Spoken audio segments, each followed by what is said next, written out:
Steve Weaver is a semi-retired language teacher who regularly comments on China online. Having visited China on multiple tours, he likes to set the record straight on real life in China using his first-hand experiences. Welcome to the bridge, Steve Weaver. Thanks very much, Jason. It's a real pleasure to be here at last. Well, yeah, we're excited to have you. Could we learn a little bit about you? What's your background? Where are you from? And stuff like that? Well, I'm from United Kingdom. Currently live in Manchester, up in the northwest, a little bit down from Liverpool, the sunny part of the UK. But I'm actually a stranger in a strange land. I'm a southerner. I actually come from a city down the south called Southampton, just off the Isle of Wight. Not much really to say. I'm a bit of an oddball in the fact that I actually came to teaching very late in life, and really Mm. only as a result of meeting a Chinese lady who inspired me. She came here from China to work at a local university. We met her, and it just really inspired me. Prior to that, I'd run my own business doing murder Mm. mystery parties. So bringing Wow. guests together, that kind of thing, setting up the murder, the old Sherlock Holmes, all that kind of thing. I absolutely loved it. But while it was a lot of fun, it's not very emotionally growing. There's not much to it. You're interacting with people, you're having a good time, but there's not a lot of growth inside it. So we seem to bump into Lee at exactly the right time. And that led to us coming to China and actually finding out what the place is really like. So you were an English teacher in the UK or in China? In England. But what I did, I purely did it online. But no, murder mysteries. I like the theatrical part of it. I like playing the parts. Mm. That's the sort of thing that really appeals to me. It was actually, I've been doing it for maybe about sort of 15 years Wow. since I did my first retirement. I'm on to almost my second retirement at the moment. And it was just such a lot of fun. But we just moved closer to Manchester to be with family. So it was the That is sort of thing such a we unique continue doing here. kind of job. I've never heard of that job. That's very, It's most actually people. it's actually quite big in China at the moment. It's growing. You'd be surprised. Wow. I didn't realize when I came over the second time we traveled to China in 2019, I bumped into a group of young people who were in Guilin. They were workers at the hotel complex we were staying in, and they actually did this themselves as recreation. They got Wow. YouTube channel, everything doing it. So yeah, I was very surprised, but just shows that you can find anything in China. The closest thing I could find that I've found to that personally is I was in Yeah. Wuhan and they have a cruise. And it was a real cruise to go out on the river on the Yangtze. And so I got on this cruise, assuming because I heard there's dancing and singing and dining and stuff. So I thought I would be doing the dancing, I would be doing the singing, I would be doing the dining with my wife. Mhm. We got on the cruise and we're spectators towards like a play that you walk through the play on the boat where people are dining and dancing and pretending to be an old-timey 1930s China on a cruise to Shanghai. And so it was a play where all these people have lines and they're acting and they're looking at the audience and things. And I loved it. I thought it was a very unique experience, but I wish I had known that was what it was ahead of time because I was very hungry by the time I got out there.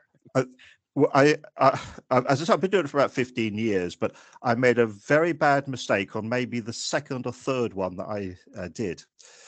Just very quickly, we had been booked to run a murder mystery event. So there's a few of us that are doing it at the stage at a reception after a wedding. Mm. And what had happened is we hadn't realized at the time that the bride and groom weren't aware that this was going to happen. And so we had turned up, see the mother and the father of the bride who had arranged all this. And we were there and, we had police vests and all the whole kit and everything. And they had arranged with us that when they pulled up at the wedding and got out the cars, myself and my oppo, Gordon, would then go to the cars and arrest the groom. But of course, Wow. no, they hadn't told anybody, and we were nearly lynched. Not surprising. So we quickly learned that a rider for every single event was an absolute must. So Wow, that everybody is must know what was going to sign it off. So yeah, we quickly well, learned. that's one of the that's something you would expect for the bachelor's party where where they kidnap the groom the day Mhm. before and they throw him in a trunk, that kind of movie style thing. But Mhm. during the wedding itself, I think Yeah. I would almost assume that the bride's family would want to sue whoever arranged it. These things get very tense, but thankfully, reception, calming drinks, everybody's happy after a while. But yeah, So just a few months ago, I ran in. yeah. I was able to see you in person in Senlitor here in Beijing. You were on a Mhm. trip. I don't. Is a month long? How long were you here? We were there for 6 weeks. Six We weeks. So Yeah, yeah. we'd originally planned for 3, but we had to cut it a bit short. Helen's sister Viv was awaiting a bone marrow transplant. She's got leukemia, Wow. and the time we were actually in Xinjiang at the time when we got the word that the transplant was going to take place. So we decided we needed to get back down to Guangzhou, where we had taken the Mm. flight from. But yeah, we'd planned to be there 3 months. So periodically, my point is, you come to China for these kind of long trips. Most Americans I know they have a vacation. It's a week or two, but you have these kind of long semi-retired trips to China. And while you're here, you do a lot of online commentary about what life is like, really like in China. And I was hoping you could tell us one or two of the stories about your experience coming to China and seeing that it is not the way it's always portrayed in the West, and how, in fact, what your experience of life in China, in fact, actually was like. To me, the trips I've taken to China, it's almost like going back in time in my life 30 years, where I would be living in the United Kingdom, where things were a lot less full of animus as they are at the moment in time, where it's more a case of there's a slower pace of life, which seems strange when you talk about cities like Guangzhou and Shanghai and Beijing.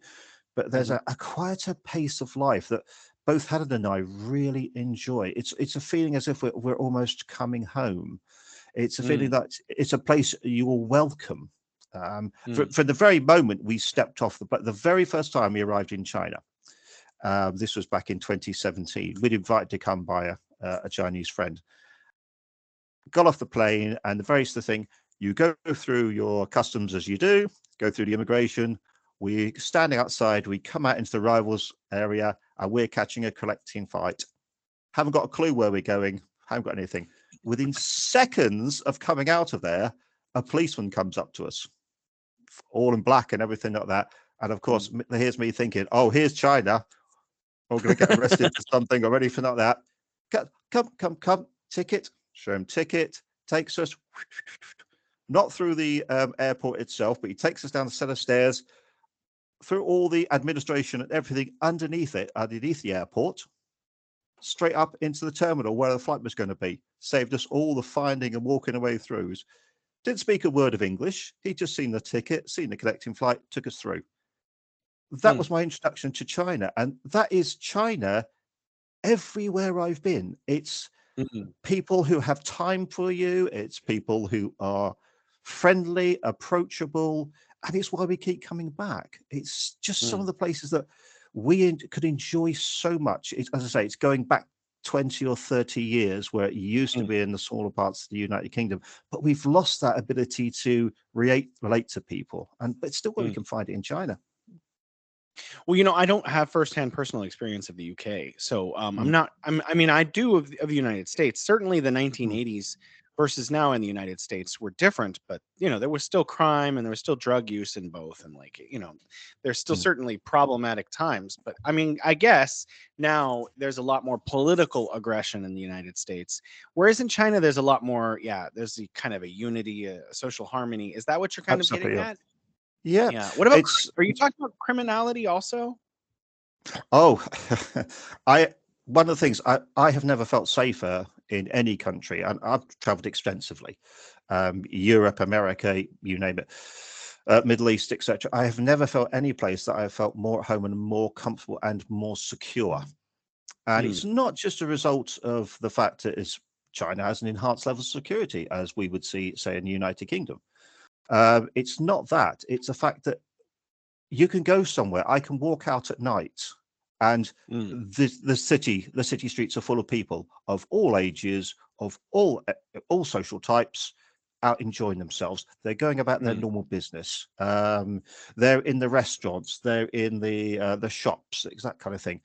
We don't have that kind of thing anymore. We've lost that in the United Kingdom. I think many other countries as well. The Chinese mm, people are sociable. They want to get about their lives. They want to be productive and do things. And that's something that we just really, really enjoy. I can go into any place in China. You'll understand this, especially at times we've been to Shanghai. I can go into a place in Shanghai, any restaurant and that, and within 10 or 15 minutes minimum, 3 or 4 people would have come up to you to say hello, that kind of thing. mm. We can barely go into a restaurant in China where a couple of people will maybe send a side dish over or something like that for us to try. Mhm. It's that kind of friendly atmosphere that we just so Mhm. much enjoy. I mean, I've got videos of Helen walking around Guangzhou, in the middle of the night, sitting there comparing it to where we live in Manchester at the moment in time, which is Mm, a lovely spot, but certainly something we mm, couldn't do. It's a place where I have no hesitation in just advising anybody, come and see, come and try this place for yourself. Um, mhm, China is just a place where you can come and you can be yourself. Anywhere, anybody can fit into China, as long as you understand that when you come to China, park all your preconceptions at the door, take what is at face value, and actually experience what's in front of you. mm. Well, I wanted to compare, like, you said your first trip was in 2013. Did I get that correct? 2017, 2017, yeah, yeah, 2017. Well, yeah. I was here in 2012, and I have to say that China has changed.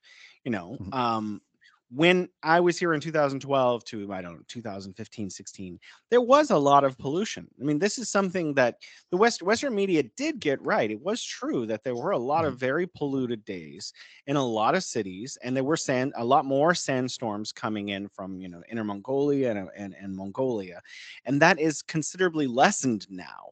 And so, yeah, and maybe in before there was less development, there was a lot of construction going on, there were a lot more factories, and there were more sandstorms owing to some desertification in the Inner Mongolia area. However, mhm, that has transformed, and now it's mostly blue skies in Beijing. I can't speak for every city, but there's mostly blue skies in Beijing. There are occasionally smoggy days like you'd get in Los Angeles, but nothing like before. And yes, maybe once a year we get a couple of days of sand coming in from Mongolia, but a lot of that's changed because of afforestation and reforestation. So I don't want to like say everything was always perfect or whatever. It's not, but it's getting better. And everything is constantly getting better here in terms of the environment, in terms of infrastructure here, in terms of hospitals and all kinds of things like that.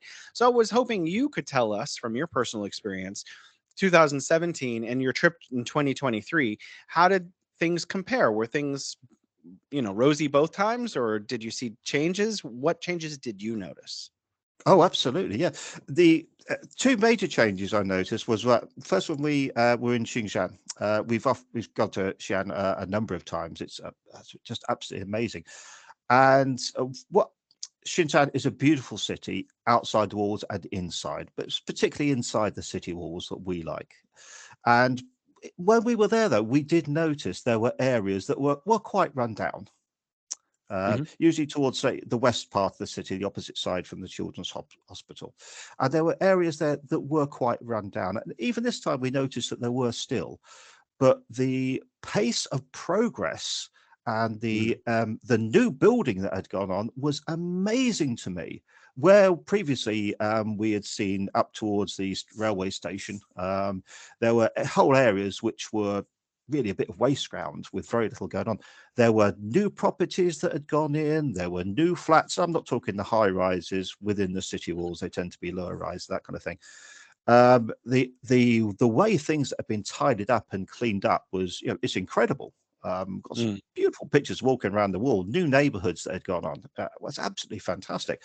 But also all the way around the outside of the city as well. the extent of the change. They'd finished a lot of the renovation work that was going on the moat around the city at the time, since when we're in 2019. But the new buildings that had gone up, fantastic. They say China is just a place with cookie cutter buildings, but fantastic new buildings that had gone up all the way around the edge of the city, places that I'm thinking, do you know what? I wouldn't mind buying one of those and retiring there. So incredible. But also another one that was particularly that hadn't drawn my attention to was when we went to Guangzhou. Guangzhou is a city where we've got friends, so we're often down there. And up just across from the Liwan Gardens, one of the big parks up there, there's a lot of work that's going on at the moment. And there used to be a canal that ran off from the lakes at the garden that went down to the river. And that was, we had a hotel on the first time we went there in 2017, and it was next to the canal. And no, this is what I thought all China was like, not very fragrant. But this time when we've gone there, it's only 2019 since the last time we were there. So, it's only 3 years, 4 years. And the whole canal was completely clean. The smell was gone. The rubbish, the pollution, the film on the water was gone. And now it's almost completely clear water, and you can see the turtles swimming in it. That's just been the change in that period of time. I want to actually share a similar story here in Beijing. There's a canal system here in Beijing. And when I arrived in 2012, some of the canals were run down. The water, I wouldn't have jumped in that. I wouldn't have drank that. There's no way. And there's a part that runs by this area called Solana in Beijing. But I've also bicycled all the way out to West Beijing, beyond the 6th Ring Road, where some of the water originates for Beijing. And both in the past and recently. I was walking, by Solana, firstly, it's a crystal clear, trash is gone, completely redone. They literally drained the swamp kind of thing, and, fixed it up and put all kinds of plant growth in throughout the entire system, everywhere, all the way out to the west and through the whole entire system. And I was, just the other day walking across a bridge over one of these canals, and I had my glasses on and it was clear. And I was like, wow, that's amazing. I took my glasses off and I could see like the bottom. I could see the plants that they had put inside to essentially clean the water. One of the things that China now has is a river chief system. This is a new system they have throughout all rivers and all canals and all bodies of water, all lakes, all ponds in the entire country. There's someone who is legally responsible for the health and maintenance of their segment of water. So if there's a factory dumping pollution in, this person is going to be in trouble for allowing that to happen with the government. There will be serious legal ramifications. And so as a consequence, all the bodies of water throughout China have dramatically improved using this river chief system. And in the major cities, I'm assuming Guangzhou is similar to Beijing, they have done dramatic things to clean the water up. So yeah, it's not just, air pollution that is gone, but it's also water pollution. It's a lot of other things. Obviously, China is not perfect. And, China did erase like poverty, at what they call absolute poverty by 2020, but there's still poor people. There's still people who are not like living the high life. Not everyone has a Lamborghini. So, I'm using hyperbole, but things are getting better for everyone. And I think that we can see that. That's what I see. I wanted to ask you, you went to Xinjiang during your last trip. Yes, indeed. Yeah. Yep. Now, this is obviously one of those hot points where the Western media like to talk about Xinjiang a lot. So I've been to Xinjiang and I've already told my story. So I was hoping you could tell us a little bit about what you saw. Was it a totalitarian nightmare where people were in chains? Do you know what? Xinjiang is that's Helen, my wife. It's her favorite part of China, without exception. Absolutely. I got off we took the train up from Xi'an because we wanted to see the countryside along the way. We were only there 10 days, unfortunately. We wanted to stay longer, but we had to get back. But we wanted to go and see it as we went. And just from the train journey itself, through the most amazing countryside. And I'm sitting there and I'm seeing churches and I'm seeing mosques by the side of the train tracks as we're going. I'm thinking, well, this is not what we're expecting of China, as we're continuously told, but this is reinforcing what I have seen on my journeys everywhere else we've been. Right from the very moment they're getting off at the train station, I was expecting. I was expecting the most, militarized city. I was expecting like Belfast in the Troubles back in the 1980s. When we had military on the streets, we had that sort of thing. And the first thing we saw once we came out of the came out of the train station was some police officers standing there. Okay. And they were standing there handing out sweets to the children because there was a very big crowd. Seriously, I'm not kidding you. There's a very big crowd. It was late at night. It was a Friday when we arrived, and there was a huge queue for the taxis and things like that. And there they are. They're standing there. It's just like, oh, well, there we go. Look at this. This is something different. This is what you don't see. And then all the way through, there is a heightened level of security. There's far more of the local security guards on most of the shops you go into. There's a very visible presence. There are far more police stations on the corners and things like that. But I think it was best described by some of the people we were speaking to when they were there. They were saying that, and it was the same impression I was getting as well, that 10 years ago, they weren't just having a problem with the attacks that were going on. There was a high level of criminality. But what they were saying to me, and what I was seeing as well, is the fact that that has now gone. It's once again, it's safe to walk on the street. It's safe for anybody to walk on the street. I was able to walk wherever I wanted to. I was stopped twice while I was there. Once was to have my passport checked. And the other one was because I had a Manchester United top, because I'm obviously a refugee from Manchester, and the chap wanted to talk about football. And what I was struck by as well was the fact that there were security, there were police walking around, and I saw them doing IG checks and things like that. But there wasn't any trouble. There wasn't any. The people weren't walking around sullenly going, "Oh, here's another check" or anything like that. That kind of thing. It was just another part of what was going on. Oh, somebody checked. Boom. There you go. Scan. Finished. That was it. I could walk among the streets. We're talking about, as you say, the way things that had cleared up and everything. I walked up past, the bazaar into the neighborhoods, anywhere you wanted to go, you could. And there were whole new sections of new housing that had come in. You could see it. The work had been done, a new school here, a mosque that they had built in the middle of the residential complex, that kind of thing, all brand new. All absolutely full of people going about their business. The rows of shops open. It was just like anywhere else in China, but there was just a more visible police presence. That's all it was. In some certain places, it's think of like when we see in Beijing. You'll see there's the ceremonial level of military and police. They're walking around in their best uniforms, just like our guards do outside the palaces and everything here. It's a more of a ceremonial than actually, and that's really what the impression that I was getting when I was in Xinjiang. There are guys there that are standing to attention. Yep, they have a rifle with them, but it was more of a ceremonial. It was down to the local police, who were walking around. They were the ones, and it's not a case of it's all, Han Chinese have taken over.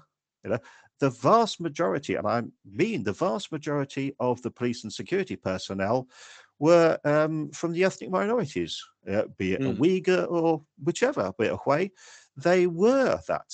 They were local people who were dealing with this themselves, and that's what I was seeing. All this about repression, I did not see it anywhere. The people you would think would be very reluctant to talk to you, such as security guards in the hotels, because we stayed at a couple while we were there. Not a hint of it. It's not a case of what are you doing, where are you going, and all that kind of thing. The biggest interaction we had with the security was them giving us a cup of tea when we came in. We're carrying on shopping. We became friends with them. We've got a couple that we know on WeChat that we go back to visit. Oh, come to our house. You know, Yeah. if these are people that are hiding something, if these are people who are desperate to tell you something, there's that opportunity to do that. But it was none of that. It was people who were happy to share with you and happy to share their experiences of how things Mhm. had improved. Obviously, I have a quite, I don't know, rosy outlook on China because I enjoy the place and I enjoy the people, but I'm not blind, and I Mhm. can see I can see where there are issues. I would be worried about the presence, but my Mhm. biggest concern was that possibly the security was just getting a little bit too lax. I see No, what you're saying. Yeah. seriously. As in, Yeah. because they're possibly so used to it, and they haven't had this job. There has that fear of security. Possibly the checks when you're going somewhere aren't quite as you know, just possibly a bit more wave through. Of course, it's completely different for myself than it would be for a local maybe. But that was my impression that perhaps it was just getting a little bit too lax. But Well, Xinjiang, everybody should go if they get the chance.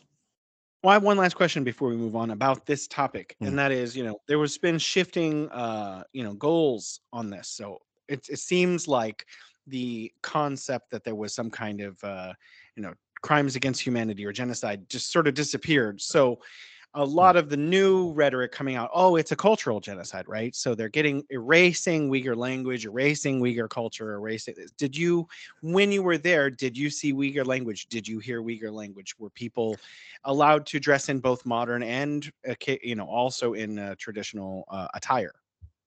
Anywhere you look, anywhere, be it in the streets themselves. I've got pictures and videos online of the people dancing, wearing their traditional costumes. Also, you go around and you see the ladies wearing their headscarves everywhere, and Mhm. even the young ones as well, which I wasn't expecting. I was thinking, yeah, possibly it's now just more traditional, the more conservative old ones.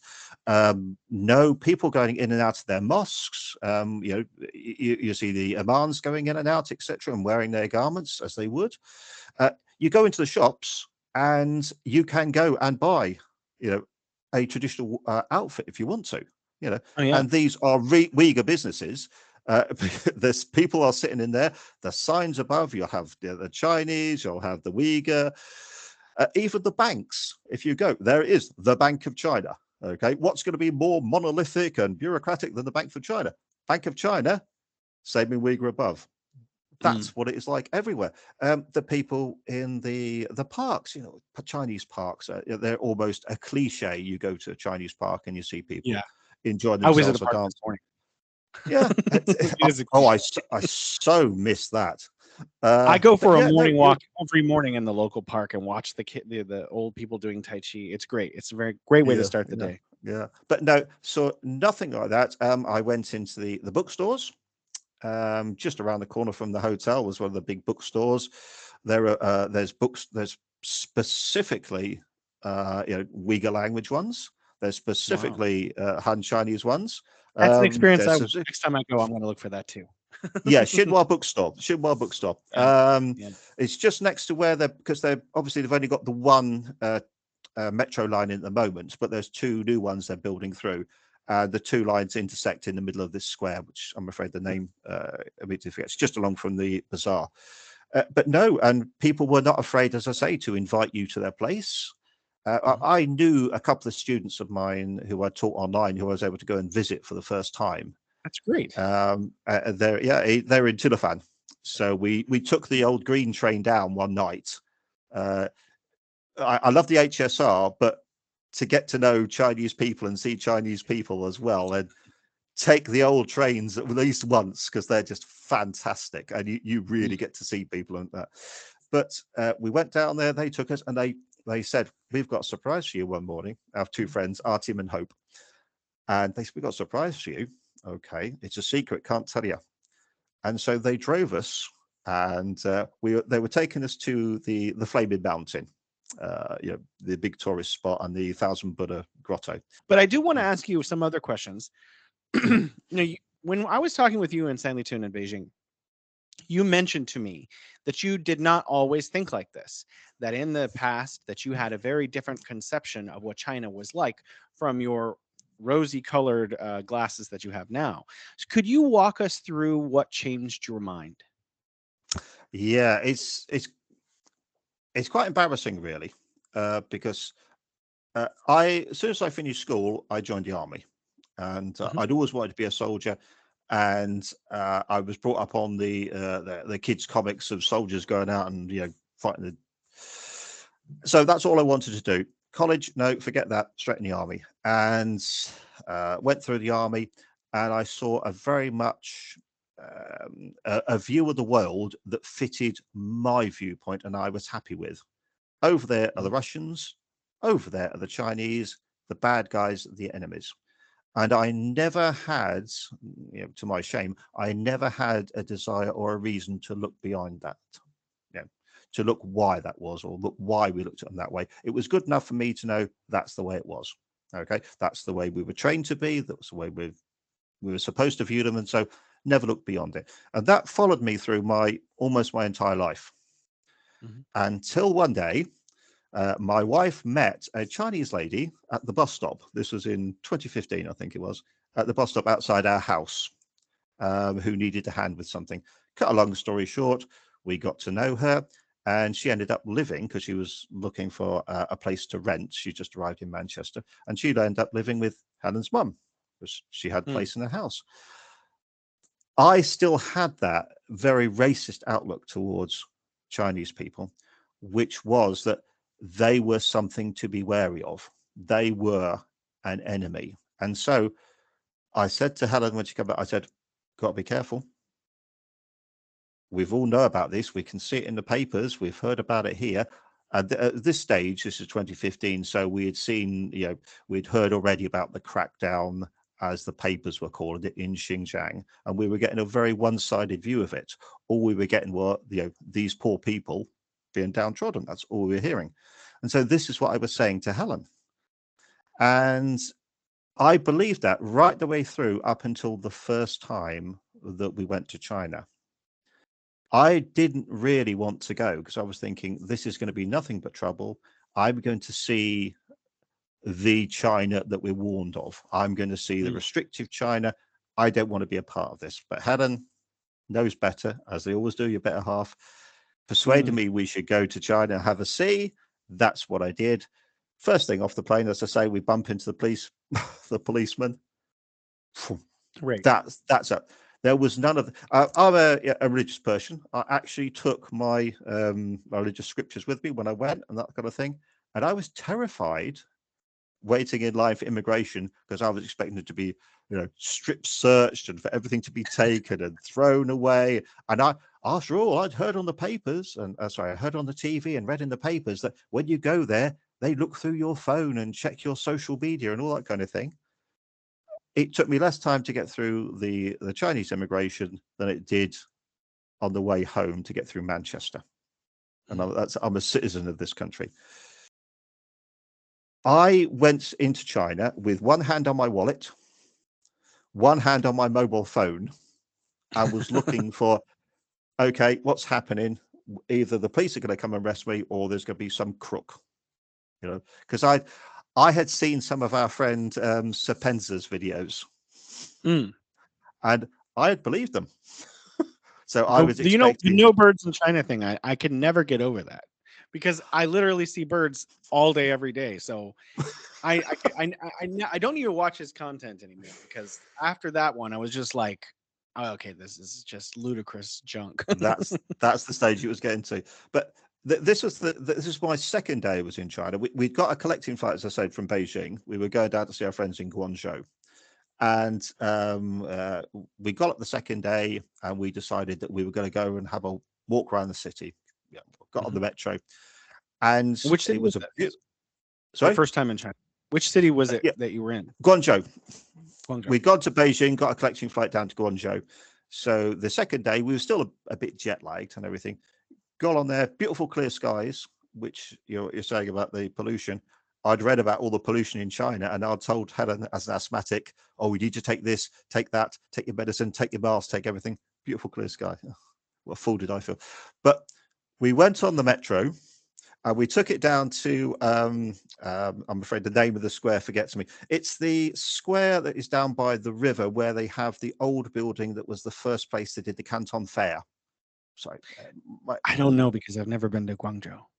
Oh, right. Okay. Sorry. The local, Sure. my friend Lee's going to kill me because I can't remember the name of the square. So, Hmm. by the time we came out of the metro, torrential rain, as it Wow. is so hard. And you know, it's like the metros that they'll have the sandbags ready at the top Yeah. because, ready to go. And we were standing there, and this rain wasn't going anywhere. And the metro station there comes up right in the middle of the park. And I'm thinking, I don't want to be standing with all these people. Somebody's going to pick my pocket. As I say, I had a terrible outlook at China. I thought, I'm not going to stand here. I'm not going to risk it. I'm going to run. And everywhere in the parks, there's a little undercover place for the people to sing. And so there's a group of people Right. singing over there. So I thought, come on, Helen, we're going to run through there, get to where these people are, dry off, and then we'll run to the shops. Helen and I got onto the path and started running along. Two little Chinese ladies got their umbrellas, ran after us, and were running along with the umbrellas over Helen and I's head. And that was the first Very thing that touching. began to say, this isn't the place I've been told about. These aren't the people that I've been told about. Get to this concrete shelter.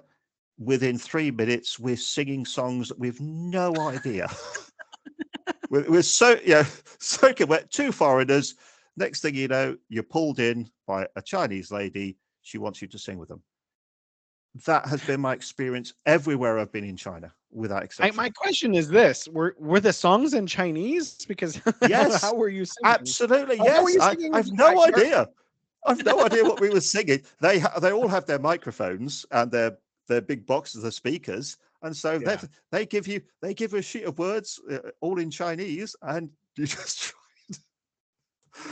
try and catch what they're doing. It's that's what began to tick my mind, that this isn't what it was. And that's what I began to, when I was walking down the street, I just wouldn't see the blank faces. I would smile, and then a smile would crack open. I would go into a shop and I'd try and use some language, I'd try and say hello, and I'd try and use a bit. I'd try and order a little something, see the smiles crack open on people's faces. And that's what began to change. Interaction with the people, seeing for myself, and starting to throw off those shackles that I'd been quite happy to be buried under all those years.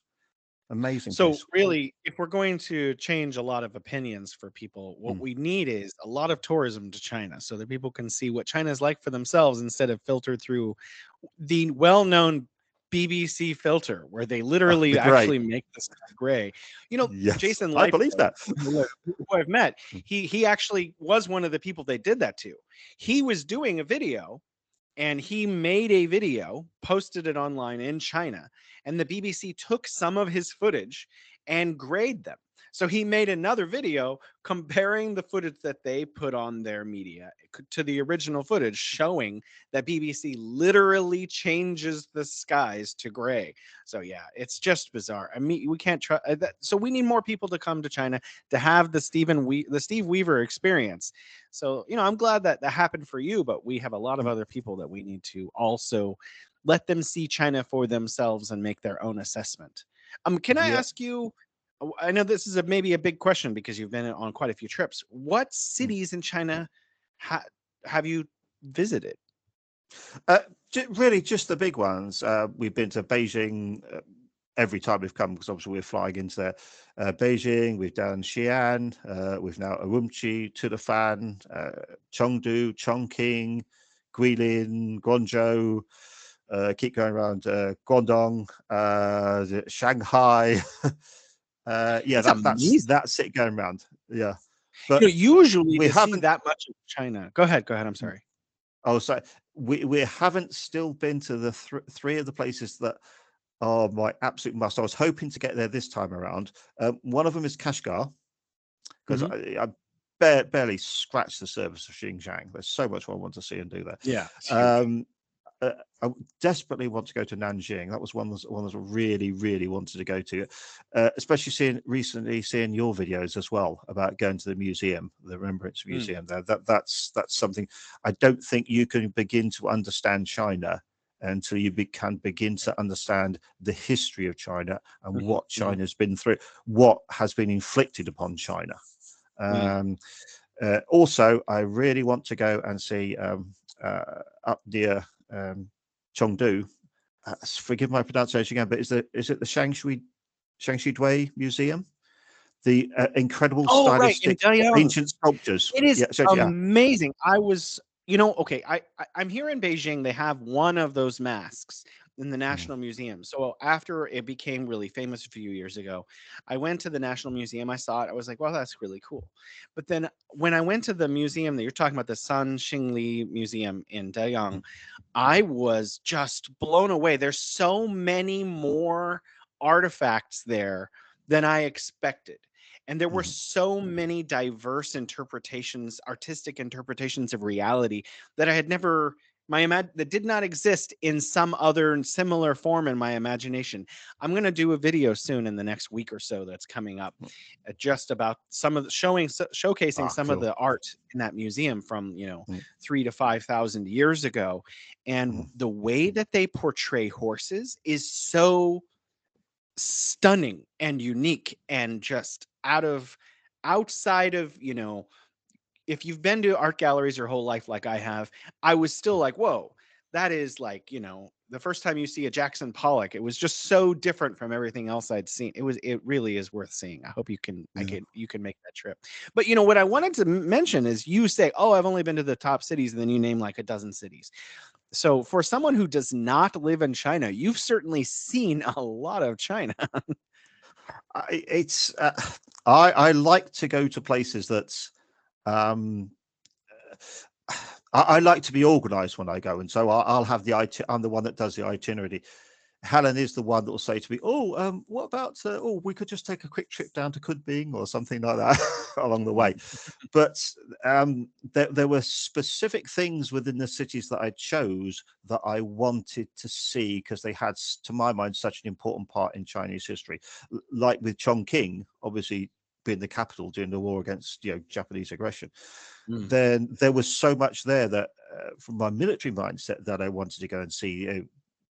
The memorials, etc., and especially with mm, Guangzhou, mm, with the way that it has had to deal with the way that we have been there and colonized.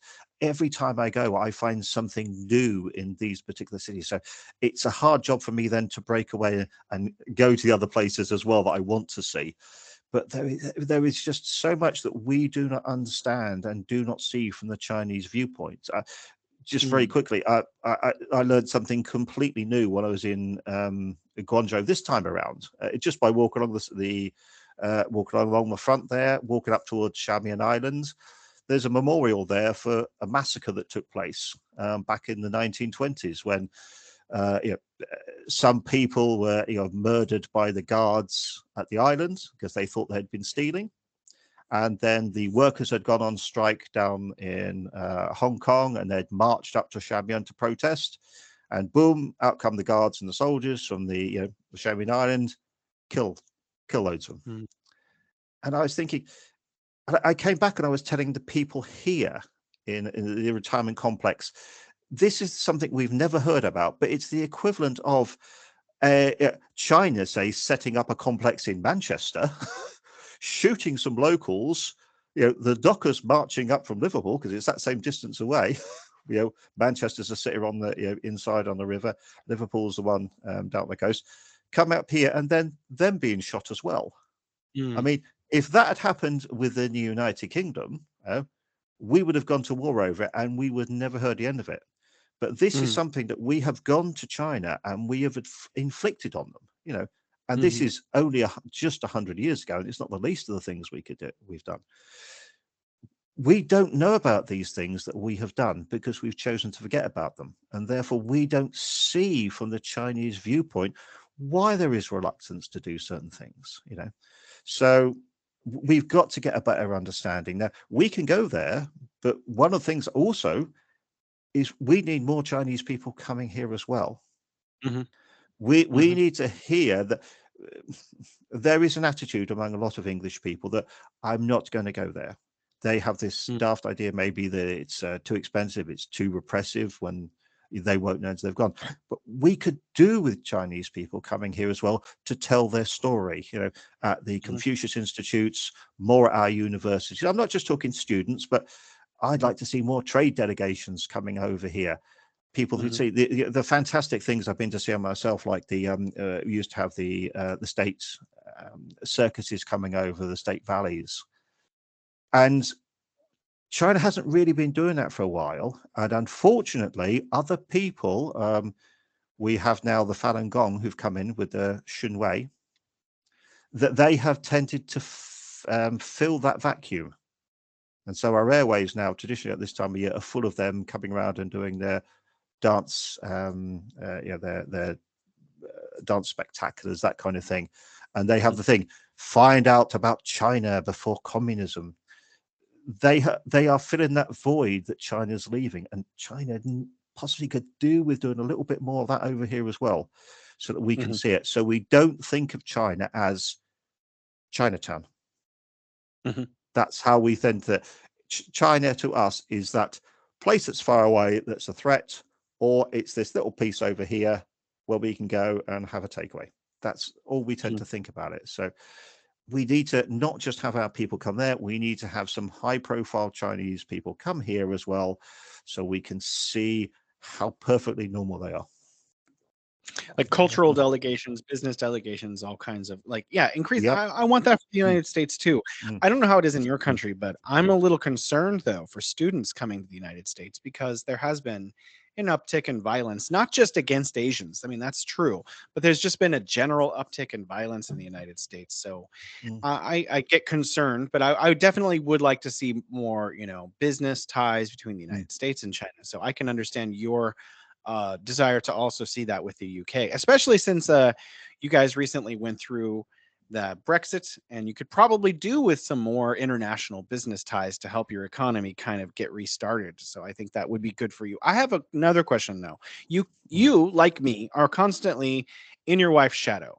Everything that happens to me, I'm always my wife this, my wife said that, my wife, I think both of us have that as a similar thing. Could you tell us about Helen's perspectives on China and what she gets out of these trips that you guys take? Oh yeah, Helen's an artist. She does painting, all different kinds of media. She's poetry, and that's the lovely thing for her, because she wasn't expecting this when she went over. And so to go into the Chinese cities or go into the Chinese countryside, where virtually every region has its own form of art, being it, the different styles of painting, the different music, the dance. That's a whole kaleidoscope of joy and wonder.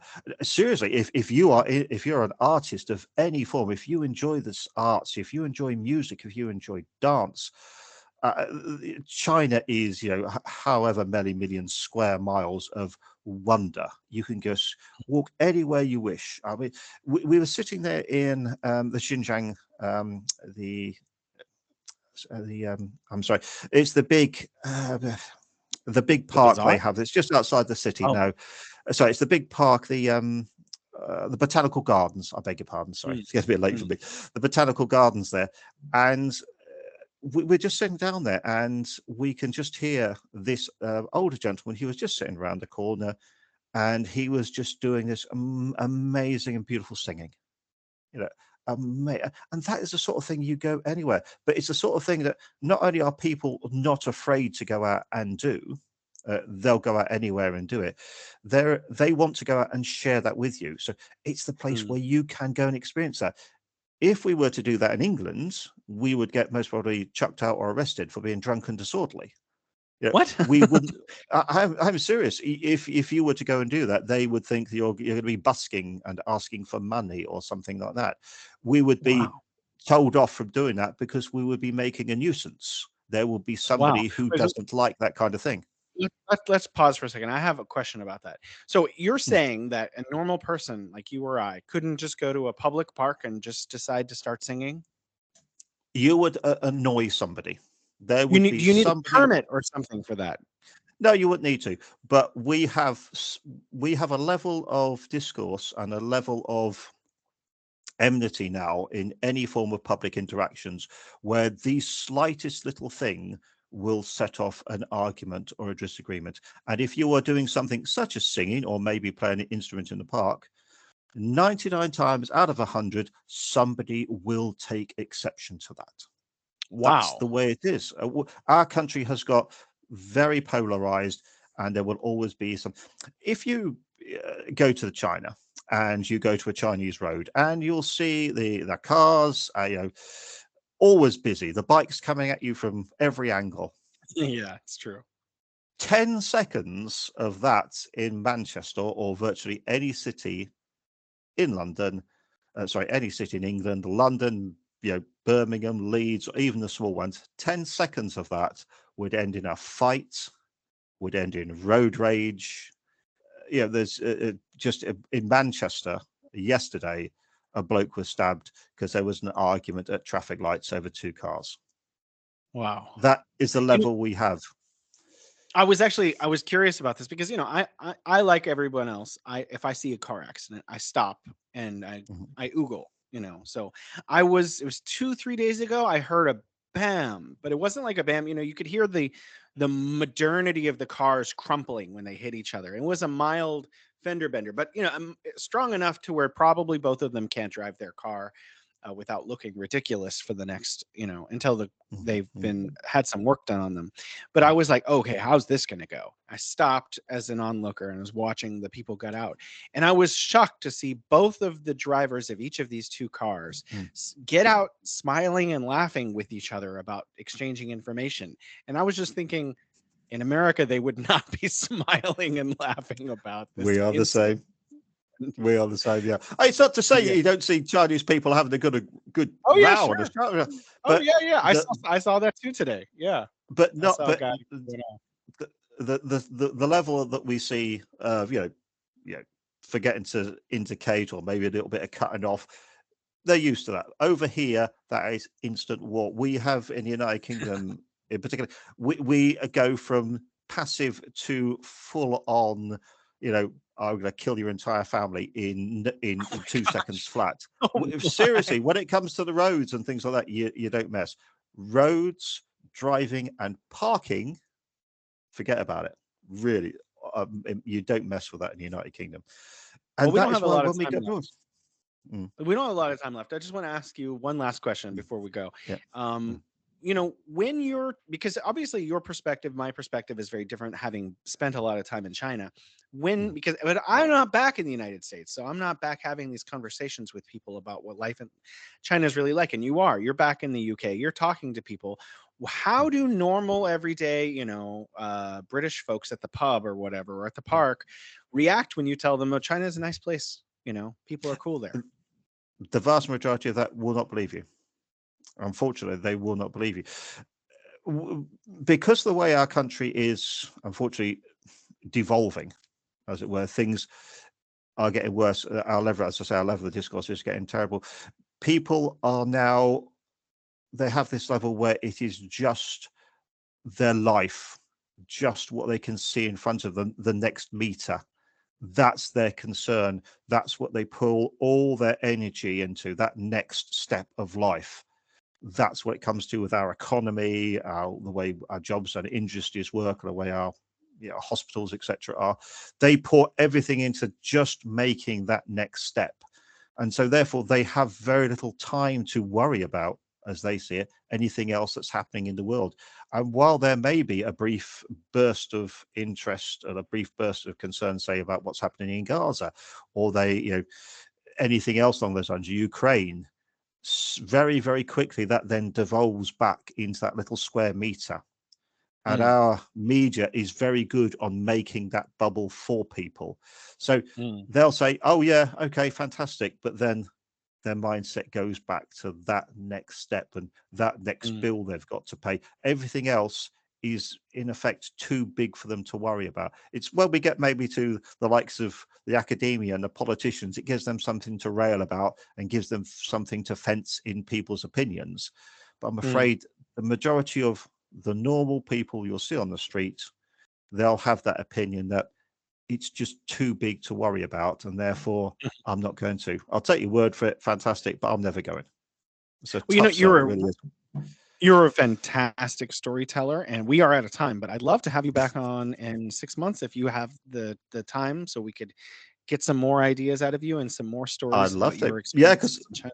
well, the plan is I'll be back in China, hopefully, if all goes well, in July.